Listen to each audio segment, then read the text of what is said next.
இப்போ நீங்க டிரைவரா ஆக்குனீங்க. அவங்க அம்மா, அப்பா சைடு, அதாவது அவங்க மாமனார், மாமியார் சைடுலேருந்து ஏதாவது எதிர்ப்புகள் அந்த மாரி வந்ததா? இல்லை, அவங்களே ஃபஸ்ட்டு அவங்க தானே எனக்கு டிரைவர்னே பொண்ணே தர மாட்டேன்னாங்க. இப்போ நாங்கள் டிரைவராக இருந்து இன்னைக்கு இவ்வளோ தூரம் வந்தது பார்த்ததுக்கு அப்புறம் அவங்களே அதை இது சொல்ல அவங்களுக்கு ஒரு பெருமை. அவங்களுக்கு கொஞ்சம் பெருமையாக தான் இருக்குது. இப்போ ஃபஸ்ட்டு மாப்பிள்ளை நல்லா. வேணான்னாங்க. குழந்தைங்க ரெண்டும் ஆப்ரேஷன் பண்ணி பிறந்திருக்கு, வேணான்னு அம்மா சொன்னாங்க. அப்பா சொல்லல. அப்பா வந்து நான் ஆம்பளை பையன் மாதிரி தான் கொஞ்சம் வளர்த்திட்டாங்க அப்பையிலிருந்து.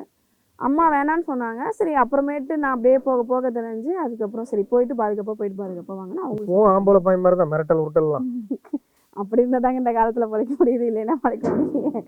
தப்புன்னு அந்த இடத்துல தலை குலுங்கி வைக்கிற அளவு பண்ணிடுறாங்க. அதை எதிர்த்து நின்னோம்னா நம்மள கொஞ்சம் பேசுகிறாங்க, அவ்வளோதான். யார் பண்ணுறா? நான் பண்ணுறேன்னா? ஏன் உங்களை சொல்லலை, பொதுவாக சொன்னேன். அப்படி சொல்லு. உங்ககிட்ட நான் அடங்கி போகலாம், மற்றவங்க கிட்ட தப்புனா அடங்கி போக தேவையில்லை. தப்புனா தட்டி கேட்கலாம்ல. என்கிட்டயும் கூட நீ தப்புன்னா அடங்கிலாம் போக மாட்டேன். போக தேவையில்ல, சும்மா சொல்லாதக்கா. தப்புனா தப்பு, எல்லா இடத்துலையும் தப்புனா தப்பு தானே.